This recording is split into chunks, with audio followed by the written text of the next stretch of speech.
مبارس کو محترم علماء دیوبند تطهیر کړو په دغه وخت کې څه خلک هغه وو چې هغوی د الحاد فتنه راچوته کړله څه خلک هغه وو چې هغوی د بدعاتو فتنه راچوته کړله هغوی دین د بدعاتو سره ګډوډ کوو چا الحاد په دین کې وردن نه کوو دواړه د امت مسلمه دپاره خطرناک وو علماء دیوبند په هغه وخت کې ودرېدل یو څوک هغه وو چې هغوی د الله صفات راغستل غیر الله ته یې ورکول یو څوک هغه وو چې هغوی د توحید په نوم باندې ګستاخیانې او بېادبیانې کولې الحمدلله علماء دیوبند هغه وو چې هغوی د الله د توحید هغې دفاع وکړله او دیوبندیت کې تاسو ګورئ محترمه د څلور عناصرو نوم دیوبندیت دی اول نمبر دیوبندیت کې څلور عناصر دا بنیادي دي اول نمبر توحید او سنت سره محبت کول په دې باندې کلکې منګولې لګول د دې نشر و اشاعت تشهیر کول دویم نمبر د بدعاتو د شرکیاتو نفرت کول د هغې رد کول دریم نمبر عشق رسول په زړه کې ساتل او څلورم نمبر جذبه جهاد دا څلور عناصر د دیوبندیت وو تاسو که دیوبندیت ولټوئ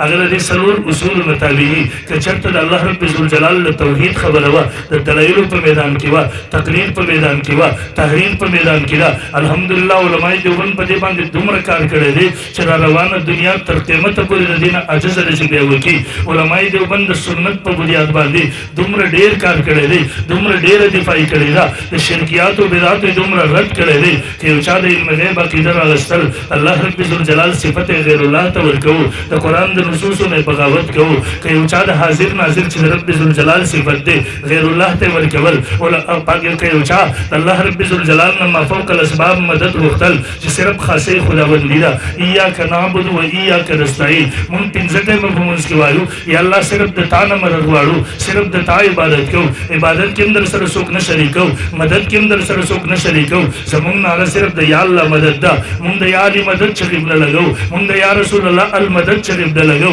بیا مونږ ته علماء دیوبند میدان کې وو هغوی هم د عقیده امت ته وروښودله چې مدد به صرف د الله نه غواړو مافوق الاسباب مشکل کشا حاجت روا نفع رسوونکی نقصان رکوونکی ذات صرف الله دی هغه سره په دې کې څوک شریکول یو پیغمبر شریکول نبي ولی شریکول دا شرک عقیده ده او قرآن مجید مونږ ته په واضح الفاظو کې راښودل په کائناتو کې د ټولو نه لویه هستي په مخلوقاتو کې محمد رسول الله دی لیکن محمد رسول الله هم دوه ځای اعلان کوي قل پیغمبر دې خلکو ته ووایه لا املک لکم ضرا ولا رشدا ستاسو لپاره د نفع او د نقصان مالک دی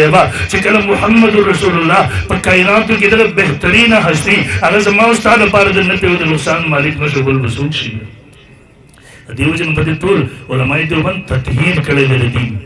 کم دین سوچه چې اهل سنت والجماعت د خپلو سلفو د مونږ ته ملاو هغې پاک تطهیر یې کړی دی هغې نه بدعات هم لرې کړي دي د الحاد غلي هم ورنه لرې کړي دي دې امت ته هغه صحیح او سالم پیش کړی دی دې وجې نه مونږ علماء دیوبند ته نسبت کوو خپل نسبت د دیوبندیت سره تړو او الحمدلله په دغه څلور نسبتونو باندې مونږ ته فخر دی دیوبندیت دا په هر میدان کې د دین دفاع کړې ده که کله ضرورت پېښ شوی د ختم نبوت دپاره که کله ضرورت پېښ شوی د صحابه کرامو د ناموس دپاره که کله ضرورت پېښ شوی دی د اولیاء امت د تحفظ او دفاع لپاره الحمدلله علماء دیوبند سیاسي میدانونه آباد کړي دي جهادي میدانونه آباد کړي دي تبلیغي میدانونه آباد کړي دي تصوف خانقاهونه د شرکیاتو بدعاتو نه پاک خانقاهونه هغې آباد کړي دي د دین دغه څلور واړه شعبې چې هغه لوی شعبې دي شعبې ډېرې دي لیکن څلور شعبې لوی دي سیاسي شعبه ده په هغې کې تبلیغي شعبه ده جهادي شعبه ده تصوف شعبه ده دا څلور واړه الحمدلله علماء دیوبند آباد یې ساتلي دي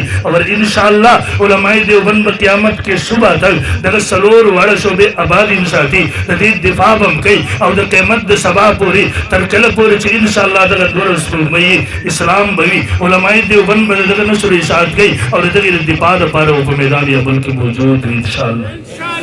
دغه څلور نسبتونو باندې به کلک یو انشاءالله زموږ تعلق اهلسنت والجماعت سره دی سنت کې موږ نسبت کوو چاته محمد رسول الله صلی الله علیه وسلم دغه سنت ہوتا والجماعت کی نسبت کو چاہتا صحابہ کرام رضی اللہ عنہ اجمعین تا من په حنفیت کی نسبت کو امام اعظم ابو حنیفه مولا ته فروعی اجتهادي مسائلو کی علماء دیوبند ته نسبت کو ځکه هغوی دین دفاع کړی ده د پاک د بدعاتو شرکیاتو د الحاد نه پاک هغه امت ته پیش کړی دی په دغه څلور نسبتونو باندې به فخر کوو الله رب ذوالجلال دې په دغې باندې موږ ته استقامت را نصیب کړي چونکې وخت د لمونځ